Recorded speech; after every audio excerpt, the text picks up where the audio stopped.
Good morning, everybody. It is Tuesday, June 3rd, and welcome back to Free News Arkansas. This is your Arkansas Daily Briefing, where we're going to break down what's going on in the natural state. No spin, no fluff, or echo chambers. We're glad you're here. So let's get down to it. We're going to start with a very serious and disturbing update out of Hot Springs.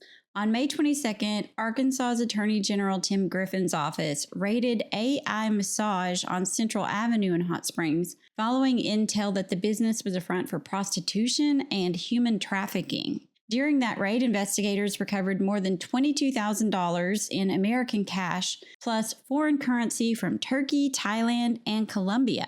They also seized about 100 used condoms and what they believe is a homemade treatment for STDs, indicating that sex was probably happening on the site. While no arrests have been made yet, 3 Chinese nationals were identified and provided with victim services. And one of them shared that she had responded to a job ad in China, flew to Mexico, and crossed the southern U.S. border, thinking that she was coming to work in a legitimate non-sexual job. Griffin says that this case ties into what he calls gray zone warfare, suggesting that criminal enterprises involving Chinese nationals are quietly undermining the social fabric of our communities. And the operation was part of a larger sweep dubbed Operation Obscured Vision, which has now led to 6 arrests, 2 additional warrants, and nearly $92,000 in seized cash, along with a luxury car. So while that was going on in Hot Springs, another major crackdown was unfolding in Jonesboro, where 16 people were arrested in connection to retail thefts at 13 different big box stores like Walmart, Target, Home Depot, and Lowe's. The suspects used everything from UPC code fraud to plain old grab-and-go tactics. In one case, a pair tried to pass off a $700 air conditioner as a $20 item at the self-checkout. Police later found another stolen AC unit in their vehicle, and several suspects were also found with meth and fentanyl. In all, the 16 suspects are facing over 60 charges, about half of which are felonies. According to Griffin's office, this brings the total to 44 retail theft arrests since 2023 and more than $600,000 in stolen merchandise recovered. He says the goal isn't just arresting people, it's learning how these criminals operate so that they can stop these theft rings in their tracks. Now, if the sky has been looking hazy or your lungs felt a little tight, here's why.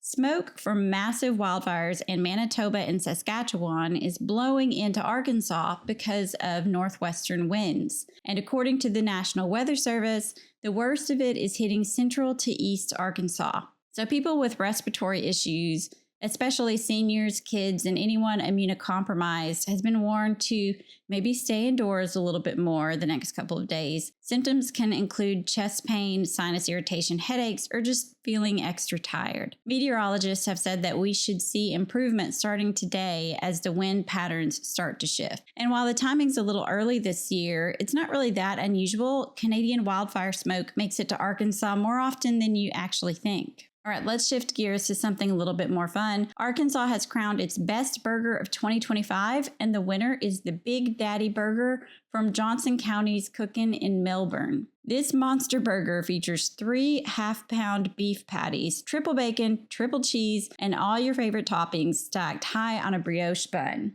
The burger beat out 2,100 nominations statewide in the contest, which is held in conjunction with Arkansas Beef Month.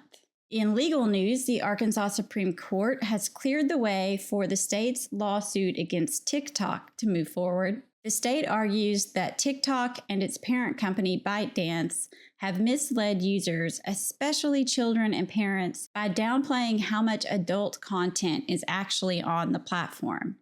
TikTok had tried to get the case thrown out, claiming that Arkansas courts don't have jurisdiction, but the High Court disagreed, saying TikTok has enough ties to Arkansas for the case to proceed. Attorney General Tim Griffin said it's one step closer to holding TikTok accountable, and the suit, which was originally filed in Cleburne County, is now likely headed for a full trial.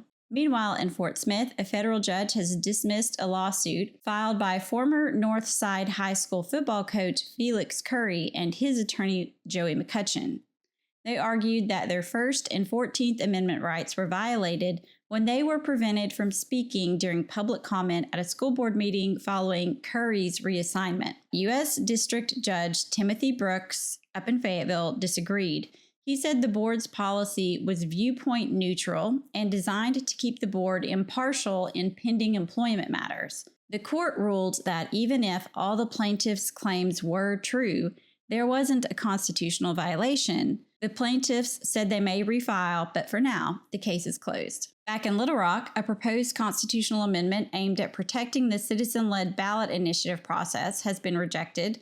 The group behind it, Protect AR Rights, had its ballot language shot down by the AG's office for failing to meet the recently passed requirement that it be written at or below an 8th grade reading level. Supporters say the reading requirement is just another roadblock meant to suppress voter-led initiatives.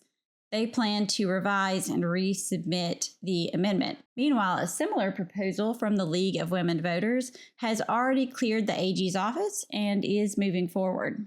Over to election news, Pulaski County Justice of the Peace Stephen Person has officially entered the race to represent House District 77 in Little Rock. He's running to succeed Representative Fred Allen, who is term limited out. Person is a Democrat, a U.S. Army vet, and a longtime member of the Little Rock Planning Commission. In his announcement, he said his goal is to make government more responsive through better education, expanded health care, and stronger economic opportunities. He's the first candidate to declare in that District 77 race.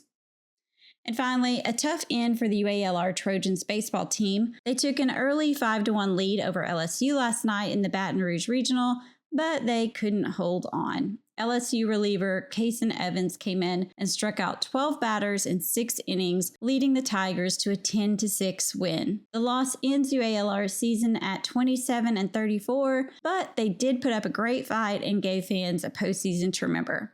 And of course, the Razorbacks are still on for their Super Regional this weekend, where they will face Tennessee. All right, that is it for your rundown for Tuesday, June 3rd. Subscribe to the podcast, share it with a friend, and keep showing up. Until next time, stay curious, stay grounded, and stay free.